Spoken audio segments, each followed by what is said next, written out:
My husband laughed when I was humiliated. Not a nervous laugh. Not the kind a person makes when they don't know what else to do. It was a full, open, comfortable laugh. The kind that told me everything I had spent years refusing to believe. I can still feel that moment in my body. The way the air left the room, at least for me. Everyone else kept talking, kept eating, kept passing the bread basket around the long table as if nothing had shifted. But something had. Something that could not be put back. It was a Sunday dinner at his mother's house. Eleanor. A woman who had made an art form out of quiet cruelty dressed as hospitality. The table was set beautifully as always. White linen, good china, candles that were never quite centered.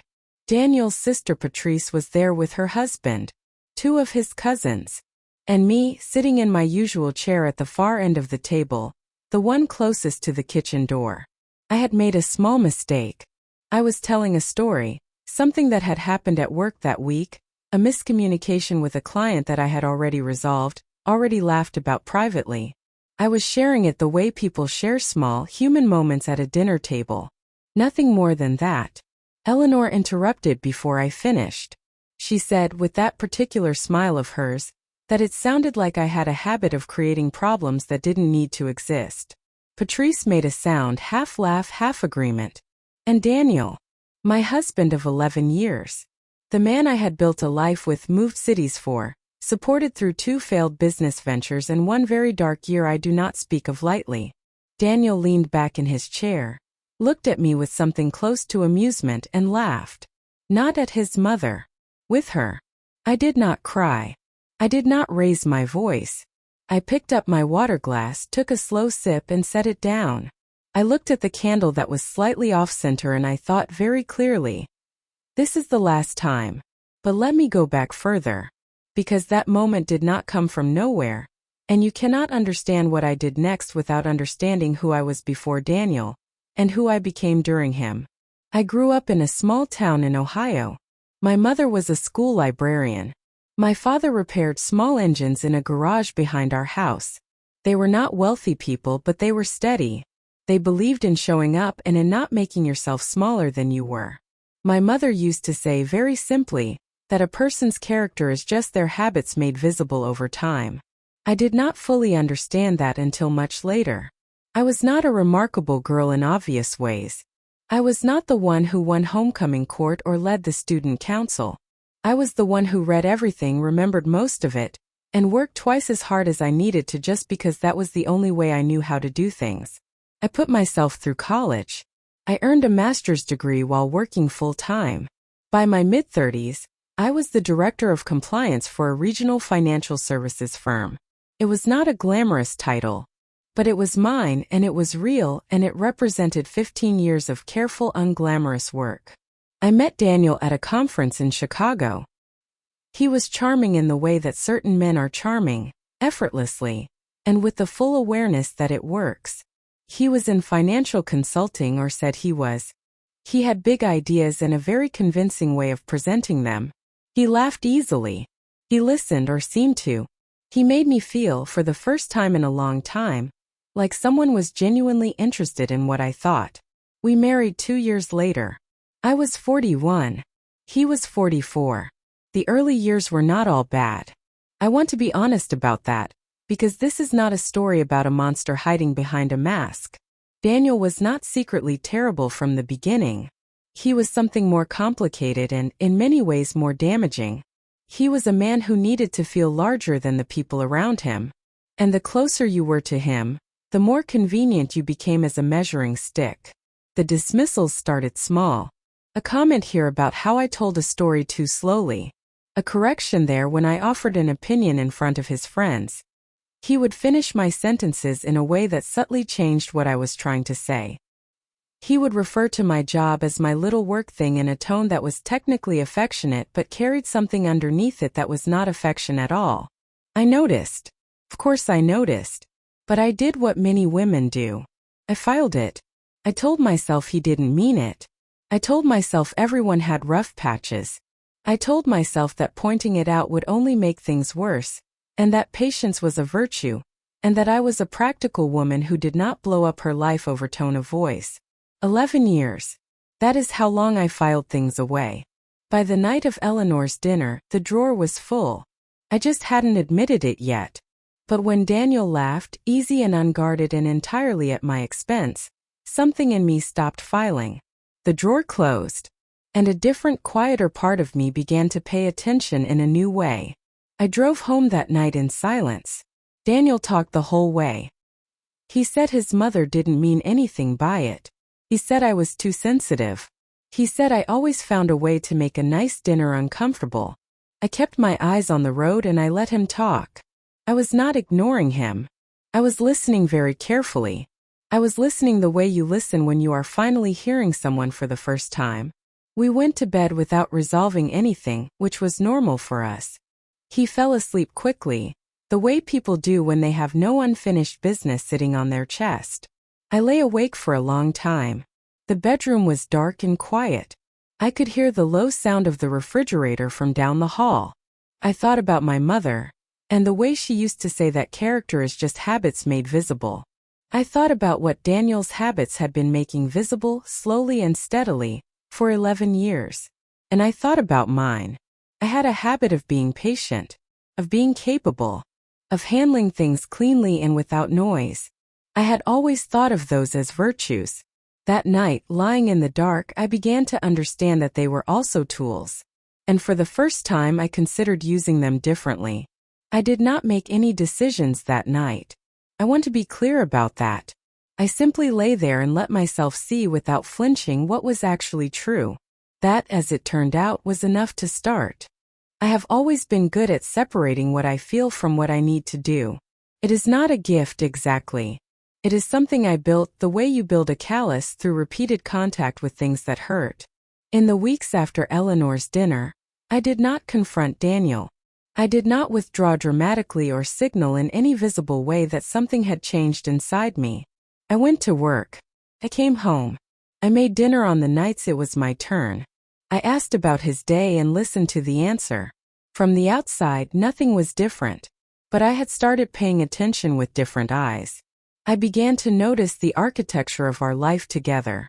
Not the surface of it, the shared routines, the furniture we had chosen, the friends we saw on weekends, but the structure underneath. Who carried what? Who was quietly responsible for what appeared effortless? Who benefited most from the arrangement we had built, and who had simply grown accustomed to benefiting? The picture that emerged was not dramatic. It was just honest. Daniel had not held a stable position in nearly 6 years. His consulting work came in uneven waves, a contract here, a referral there, long dry stretches in between that he referred to as strategic transitions. During those stretches, my salary carried everything. The mortgage on our house, both cars, the health insurance we both used, the dinners at good restaurants that he suggested and I quietly paid for without making anything of it. I did not resent supporting us. That is important to say clearly. I had never believed that a household needed to be a ledger where every contribution was tallied and compared. But there is a difference between choosing to carry more and being expected to carry more while being made to feel like less. Daniel had a way of moving through the world that required a particular kind of invisible scaffolding. He needed someone to remember the things he forgot, to follow up on the details he considered beneath him, to smooth over the impressions he occasionally made when his charm ran thin. For years that someone had been me. And I had done it so quietly, so completely, that even I had stopped noticing. I thought about a conference he had spoken at 3 years earlier. A regional finance forum, not large but respectable. He had been invited to present on risk assessment strategy. The presentation itself, the research, the structure, the slides, the talking points I had built almost entirely. He had stood at the podium and delivered it with the ease of a man fully in his element. Afterward, colleagues had congratulated him. He had accepted with grace. He mentioned me once in passing as his very supportive wife. I had stood beside him and smiled. I thought about that smile for a long time. There were smaller things too. The way he corrected me in front of people and then called it keeping me sharp. The way he shared my professional opinions at dinner parties as his own observations, with just enough rewording that I could never quite call it what it was. The way he sometimes looked at me when I spoke at length about something I knew well, Not with pride, not even with neutrality, but with a faint, patient expression that said he was waiting for me to finish. None of these things standing alone would have held up as evidence of anything. That is the particular design of this kind of damage. It does not leave marks. It leaves a residue. A slow, steady accumulation of moments that each seem too small to name but together form something that has a very clear shape. I started keeping a notebook. Nothing elaborate. A plain, small notebook I kept in my desk drawer at work, away from the house. I did not write emotional entries. I wrote facts, dates, amounts, specific words spoken in specific situations. I noted the conference. I noted 3 other instances where my professional work had been absorbed into his presentation of himself. I noted the financial contributions I had made over the previous 5 years, cross-referenced against his income records, which I had quiet access to through our joint tax filings. I am a compliance director. Documenting things accurately and without feeling is, quite literally, my profession. The notebook filled slowly. I was not in a hurry. Hurry is for people who are afraid of what they might find if they slow down. I was no longer afraid. I was just looking clearly. One evening in late October, I came home from work to find Daniel on the phone in the kitchen. He didn't hear me come in. He was talking to someone about a potential new contract. His voice was warm and confident, the voice he used when he was performing competence for an audience. He was describing his track record. He mentioned the finance forum presentation. He used the word I threw out. I stood in the hallway for a moment. I set my bag down quietly. I went upstairs, changed out of my work clothes, and sat on the edge of the bed. My hands were very still in my lap. I noticed that. No trembling, no heat behind my eyes. Just a steady, clear settling. The way water settles after you stop disturbing it. I had spent years telling myself that Daniel's behavior was complicated, that our dynamic was complicated, that people were complicated, and that was simply the nature of long marriages. And some of that was true. But some of it was also just something I had told myself to avoid the simpler truth underneath. The simpler truth was this. I had been treated, consistently and without apology, as a resource. Not a partner. Not an equal. A resource.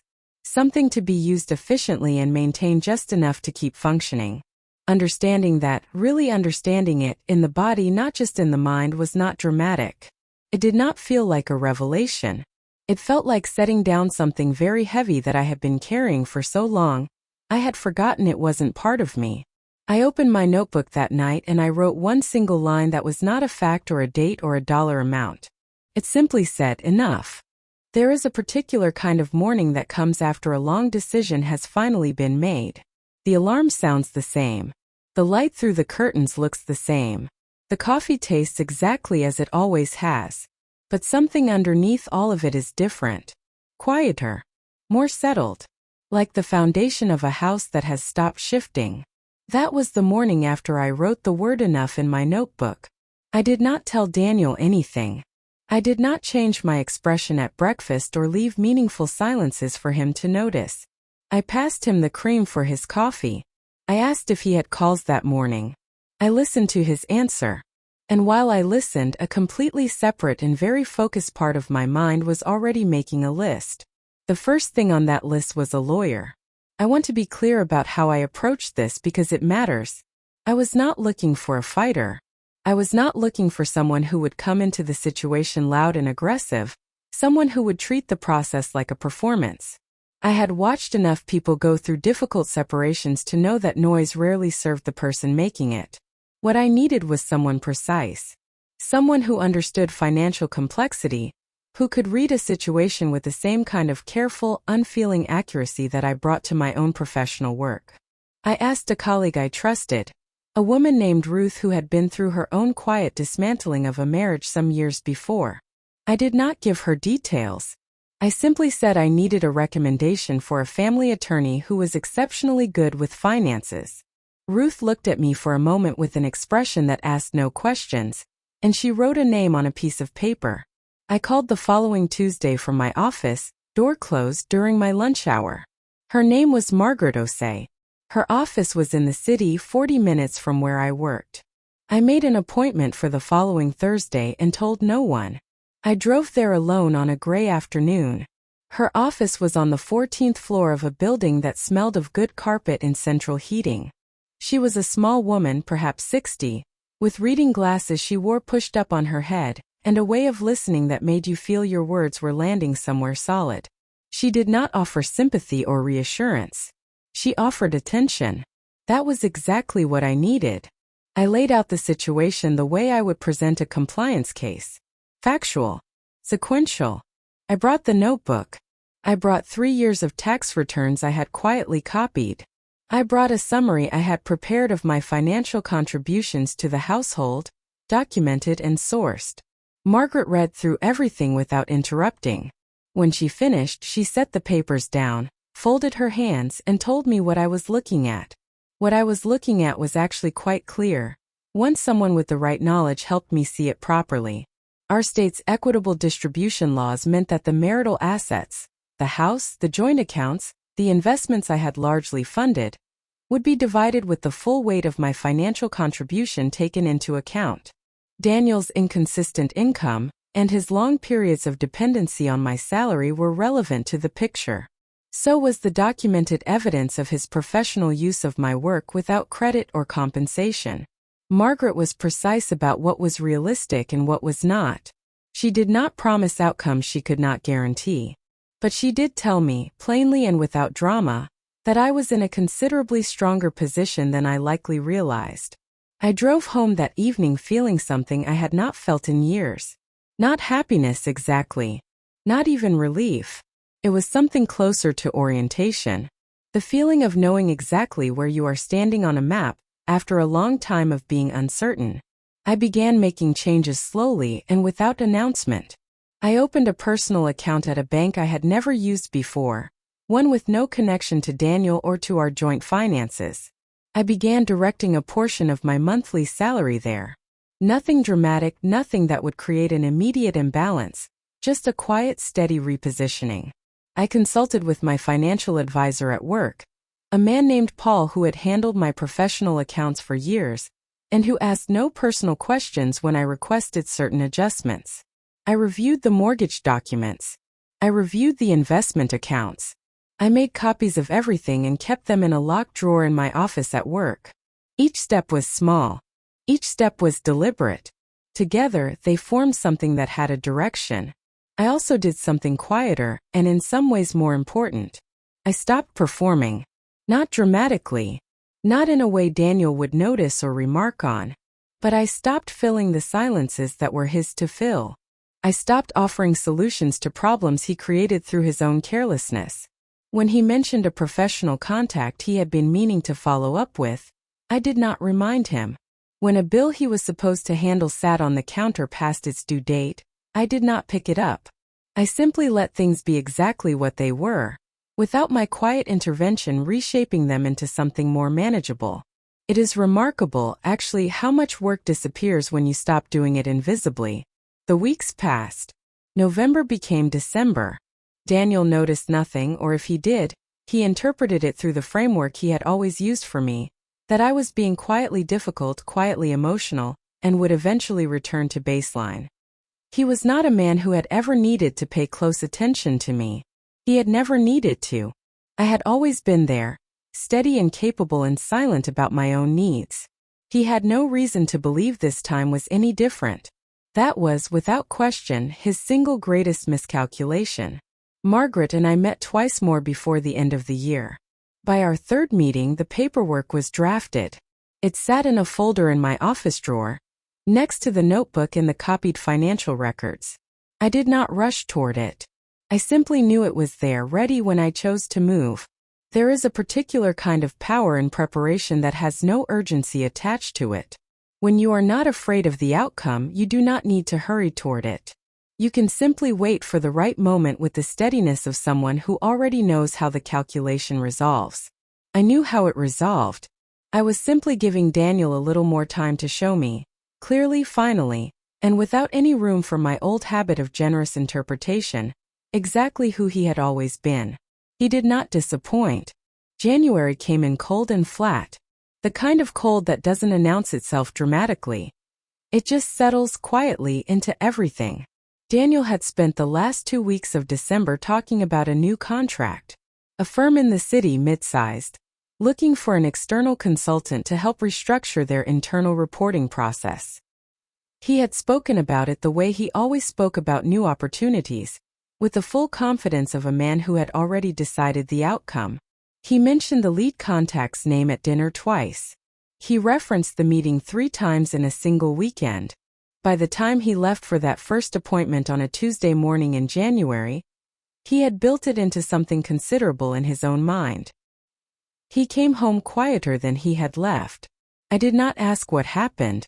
I set a plate in front of him and sat down across the table and talked about something unremarkable. A story I had heard on the radio that afternoon. He answered in single syllables. I let the conversation end naturally and cleared the dishes without comment. 2 days later, I heard him on the phone in the home office. The door was not fully closed. His voice had that particular tightness it got when he was managing someone's impression of him under pressure. He was explaining something, clarifying something, using the word miscommunication more than once. The contract, it turned out, had not gone the way he had described it going. I learned the details gradually, not because I was investigating but simply because Daniel, when things went wrong, had a habit of eventually narrating his grievances to whoever was nearby. Over the following week, the story emerged in pieces. The firm had done their own background research before moving forward. They had spoken to references. One of those references, a man Daniel had worked with 4 years earlier on a project I had quietly supported from behind, had been less generous than Daniel had expected. The man had raised questions about the depth of Daniel's independent expertise. Had suggested, carefully, that certain strengths Daniel claimed as his own were perhaps collaborative in origin. Daniel called it a betrayal. He used that word at dinner on a Friday night with genuine feeling, as though he could not understand how a person could be so dishonest. I looked at my plate and said nothing. The contract did not materialize. January ended without it. February arrived and Daniel began working the phones harder. Reaching out to old contacts, attending a networking event downtown, doing the visible work of a man rebuilding momentum. I watched this with a kind of quiet neutrality. Not satisfaction, not pity. Just observation. In the middle of February I filed the papers. Margaret had advised a clean, unambiguous approach. No warning conversations, no preliminary negotiations conducted between the two of us without counsel present. Just the papers served properly, giving Daniel the full and accurate picture of where things stood. I had agreed. Long conversations with Daniel about the state of our marriage had never produced clarity before. There was no reason to believe this time would be different. He was served on a Wednesday afternoon. I was at work when it happened. My phone stayed in my desk drawer. I had a full afternoon of meetings and I attended all of them and I was fully present in each one, because I had made my decision weeks before that moment and there was nothing left in it that required my anxiety. I came home that evening to find Daniel sitting at the kitchen table. The papers were in front of him. He had not moved them, had not made dinner, had not done anything except sit there with the expression of a man who had opened a door expecting one room and found an entirely different house behind it. He looked at me when I walked in. For a long moment neither of us spoke. Then he said my name. Just my name, Clara, in a voice I had not heard from him before. Something stripped of its usual performance. Something almost unguarded. I set my bag down. I kept my coat on. I stood across the table from him and I waited. He asked if this was because of his mother's dinner. He said that if I had been upset about that evening I should have said so. He said we could talk to someone, a counselor, that he had been thinking the marriage had been under strain and he should have addressed it sooner. The words came quickly, reordering the story into a version where the problem was recent and fixable, and mostly a matter of communication. I listened to all of it. I did not interrupt. When he finished, I told him that my attorney's contact information was on the second page of the documents, and that all further conversation should go through her. Then I picked up my bag and went upstairs. I want to describe what happened over the following weeks carefully, because it was not what most people might imagine. There was no explosive confrontation. There were no dramatic scenes of the kind that get described in detail afterward.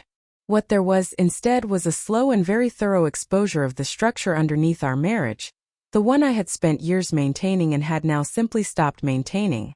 Without my income covering the full weight of the household, the mortgage payment became immediately uncomfortable. Daniel had one small active contract by then, not nearly enough. He contacted his family for support. Eleanor, I was told by a mutual acquaintance, was surprised to learn the details of our finances. She had believed apparently that Daniel was the primary provider.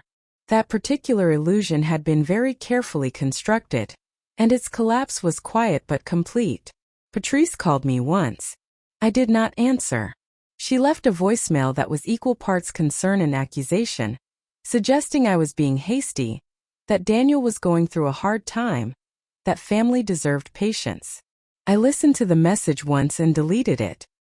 His professional network, already somewhat thin after years of uneven output, contracted further when word moved, as it always does, that things were unsettled.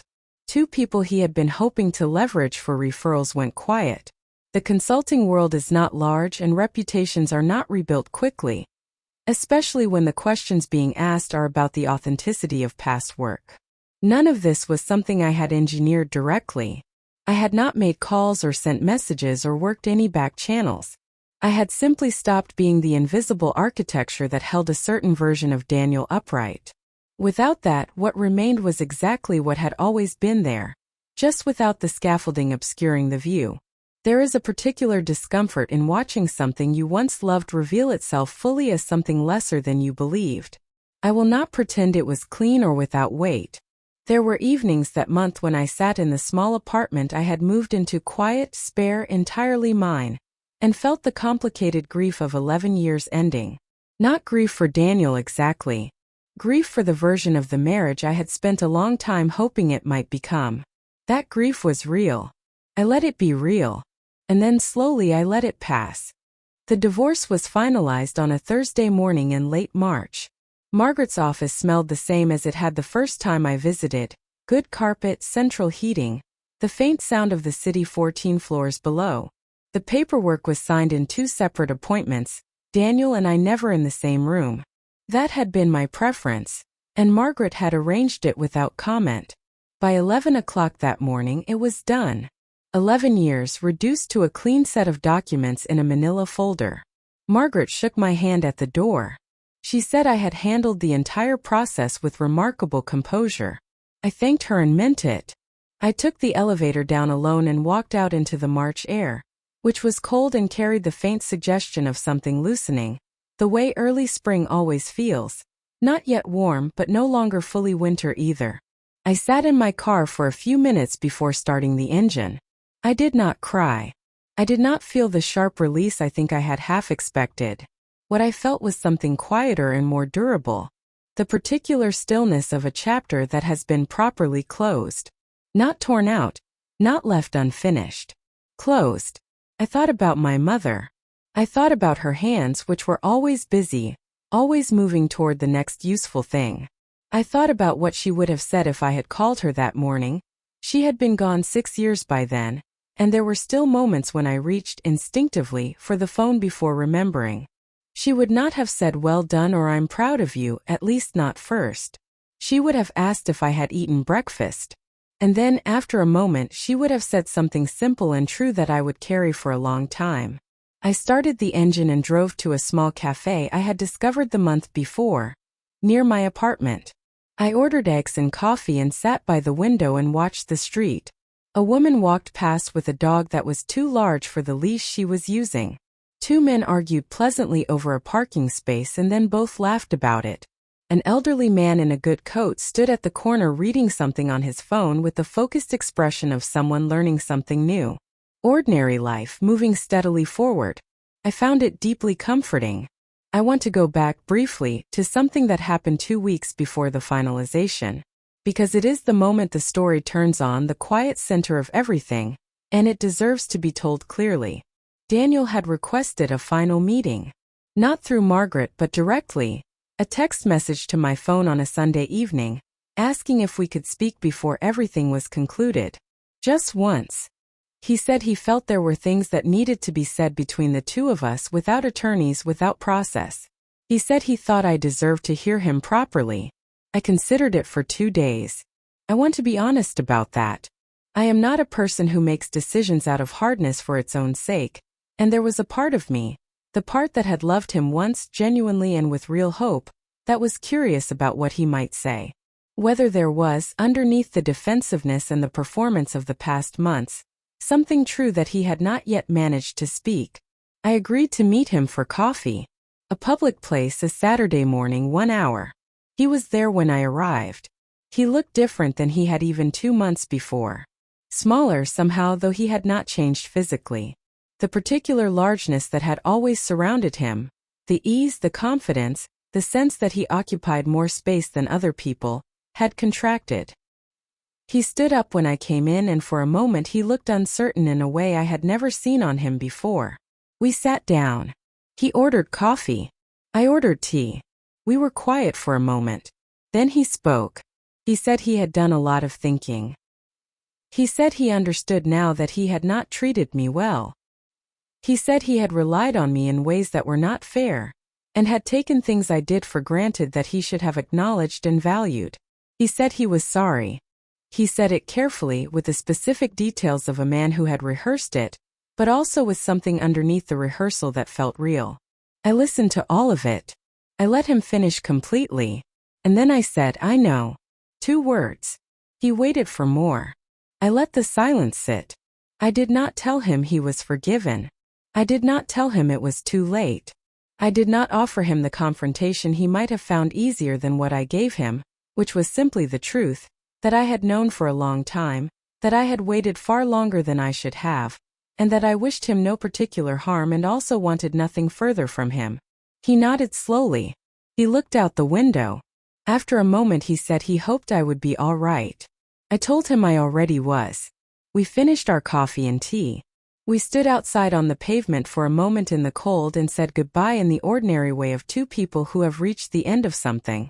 No anger, no cheers, no final declarações. Just 2 people standing in the morning air, releasing a thing that had run its course. I walked back to my apartment. It took 11 minutes. I counted them, not out of sadness but out of a quiet wish to be present in each one. My apartment was exactly as I had left it. Small, clean, filled with objects I had chosen for myself. A reading chair by the window, bookshelves that were slowly filling, a kitchen that smelled of the soup I had made the night before.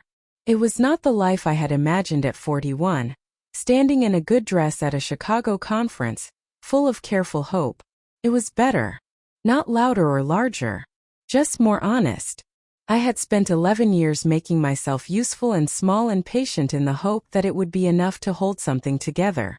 And I had learned at significant cost that holding something together is not the same as it being worth holding. That patience directed at the wrong thing is not virtue. It is just a longer way of arriving at the same place. I was 52 years old. The March light came through my window at an angle that made the whole room look briefly golden. I sat in my reading chair and picked up my book and found my page without difficulty. Outside the city moved. Inside I was quiet. Not empty. Not resigned. Not waiting for anything. Just there. Fully, finally, entirely there. And that, after everything, was more than enough.